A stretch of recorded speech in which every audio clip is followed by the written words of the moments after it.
When we talk about the buying decision behavior, we talk about a consumer having a need, a want, or a demand, or a problem, and that there exists a service or a product that can satisfy that need or that can solve that problem. From this point on, the consumer can choose from a wide range of companies and a wide range of products and services. There is a whole diversity he can choose from.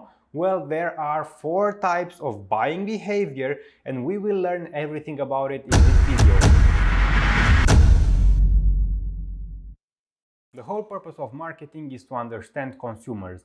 They want to engage them and they want to interfere with the way consumers act and think. In other words, marketeers want to be able to understand how and when consumers buy, and in order to understand that and to influence that, they need to first understand why consumers buy what they buy. In marketing, there are some important concepts that you need to understand in order to become a marketing guru. Well, first of all, in the first phase, you need to understand the marketing process. That is discovering the need, the want, the demand, or the problem that the consumer has in order for you to be able to come up with a product, a service, or the solution to his need to solve his problem. And you can watch that video to understand the marketing process in the info card right here or in the links down in the description. The second phase is to understand the marketplace and the consumer behavior, because you want to be able as a marketeer to come up with a strategy to influence his buying behavior and turn him into a customer. As consumers, we buy things every day, and this is also the main interest point of the marketeers. Well, their challenge comes when they try to understand us, because we differ so much in age, in income and education level and whole other aspects. Therefore, understanding these differences and being able to influence our buying behavior in order to turn us into customers from consumers became the main challenge for the marketeers. Now more than ever, we as consumers experience the biggest diversity in brands, products and services we can choose from, although sometimes they do the same thing. As consumers, sometimes we make simple purchases. We buy things out of routine or because we have habits in buying certain products, but there are also some more complex buying behaviors. So there are complex products that we buy, such as cars. When we talk about simple and complex buying decisions, to understand it better, let's look at an example. If you want to buy a cup of coffee from brand A, well, your involvement is minimum because you don't need to research and find out information about brand A's cup of coffee, about brand B's cup of coffee, right?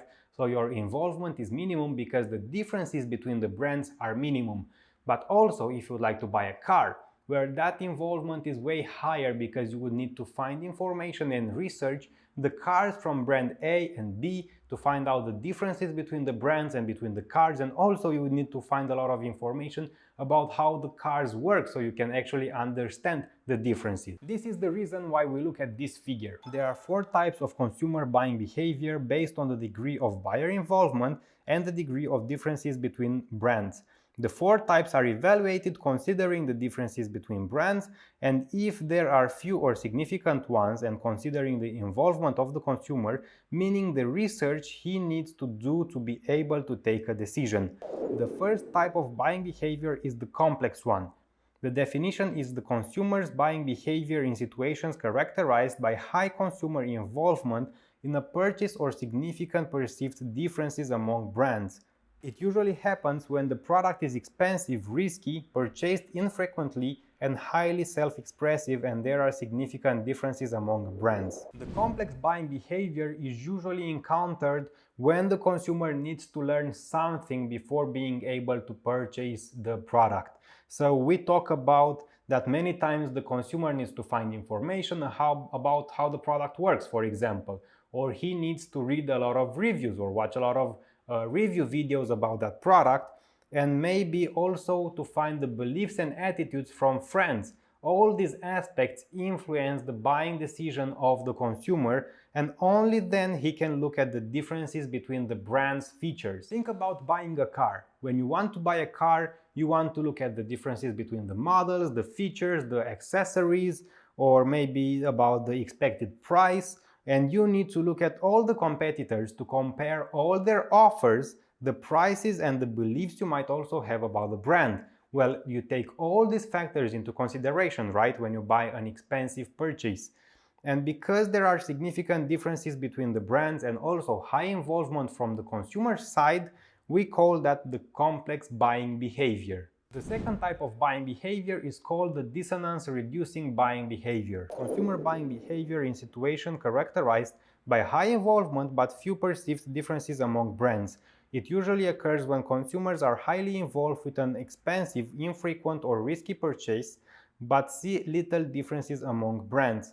After the purchase, consumers might experience post-purchase dissonance.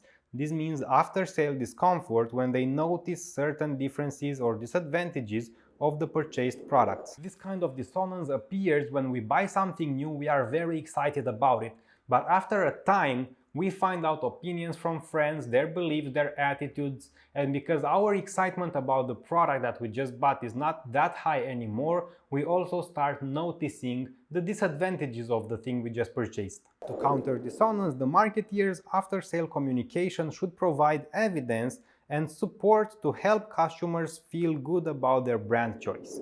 To better understand the differences between these two categories of behavior, the complex buying behavior and the dissonance-reducing behavior, think about it this way.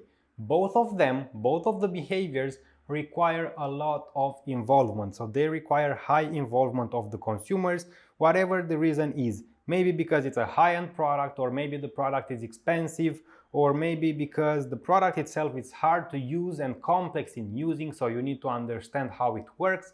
Both of them high involvement of the consumer. The main important difference between these two types of behavior is the uniqueness of the product. Think about the same product from brand A and the same product from brand B.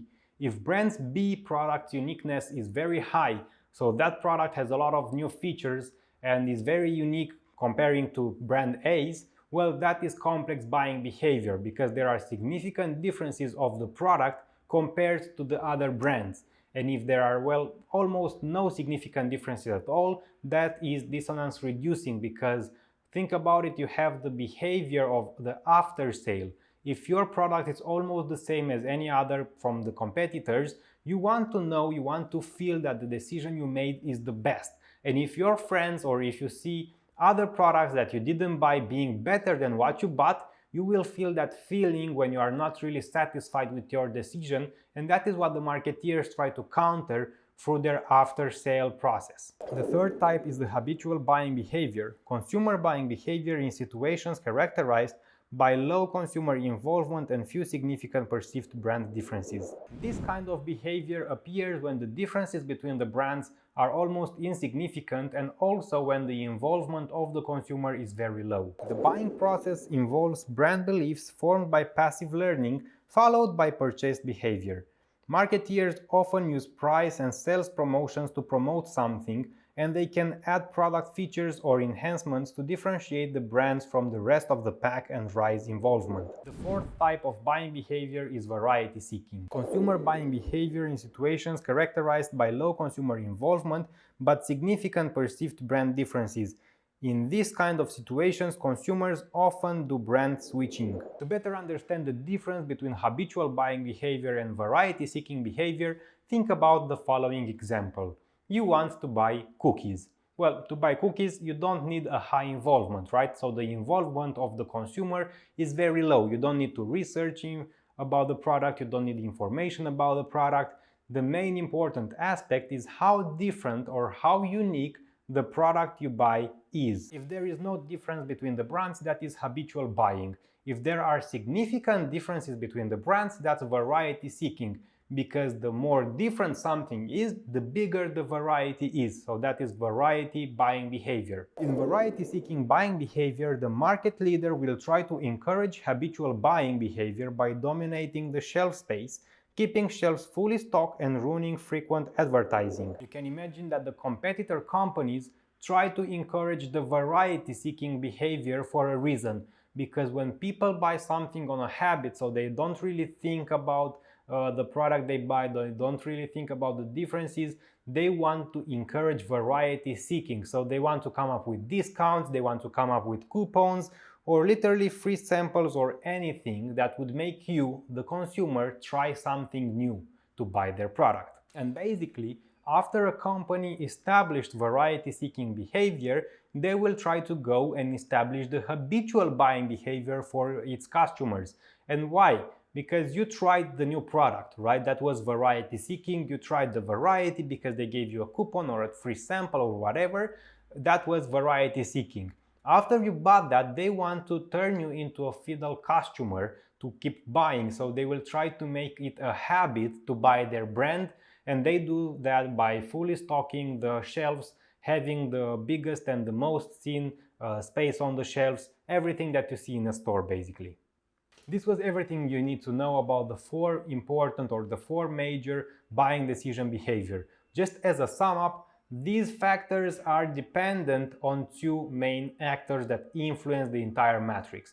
That is the involvement of the consumer, so the amount of research or the amount of information, or basically the amount of time that the consumer needs to invest in, and also the differences between the brands when we talk about a product. This was everything for this video. I hope that it helped you understand and that you will remember that when we talk about the buying decision behavior, there are four important types of buying behavior, and that we as consumers, we can have anything from simple purchases to more complex purchases. We can buy things on a routine or habitual, and all of those are in a matrix, and that you can find how to target them as marketeers. If you'd like to learn more about this video, we'll learn that I've created separated videos on the following topics: on the consumer buying behavior, the buying decision process, and that you can watch an at-length video about the entire buying behavior of the consumer. All these videos you can watch in the info cards right here, or check the links down in the description. One more thing, if you are a fresh entrepreneur or you want to open, or you just opened your very first company, you might want to have a manual for creating your business plan. And more than a business plan, you might want to create a communication strategy and a marketing strategy for your company. Well, in this case, I've already helped you. In the links down below in the description, you will find the link with a manual on how to create your personalized business plan that can be applied on any type of company, for any type of product and any type of service.